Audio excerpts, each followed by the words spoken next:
Геометрия десе төбе шашы тік тұратын оқушылардың назарына осындай бір сүйкімді есеп берілген, сондықтан видеоның соңына дейін қара және де лайк, комментарий жазуды ұмытпа. Сүйір бұрышы 30 градусқа тең тік бұрышты трапеция берілген.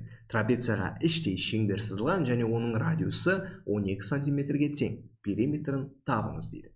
Тік бұрышты трапецияның түр әлпетін есімізге түсірейік. Ол мынандай болады екен. Және де сүйір бұрышы 30 градусқа тең деген, мына жері 30 градусқа тең.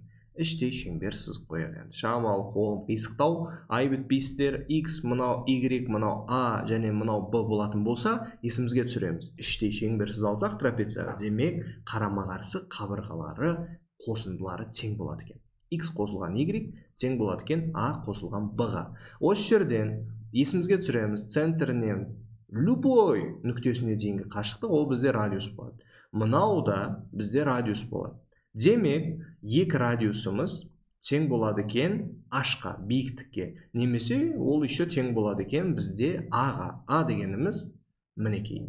A дегеніміз екі радиусқа тең болса, бір радиусымыз 12 болса, демек бұл 24-ке тең болады. Мынау 24.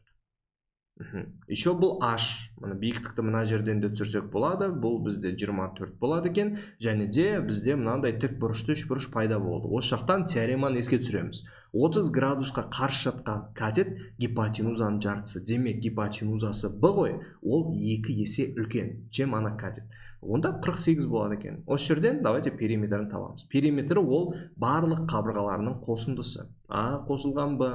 А вот x, y-ті біз тауып жүрмей, мына жақтан теңдікті пайдалана салсақ болады. Демек, периметрі дегеніміз осы екі табаны қосып екіге көбейткенге тең бола салады екен.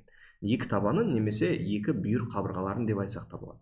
Екі, мына жақта a дегеніміз 24-ге тең, плюс мынау 48-ге тең болады екен. 2 көбейтілген 72 және де жауабы 144 болады екен. Бұл бізде периметр.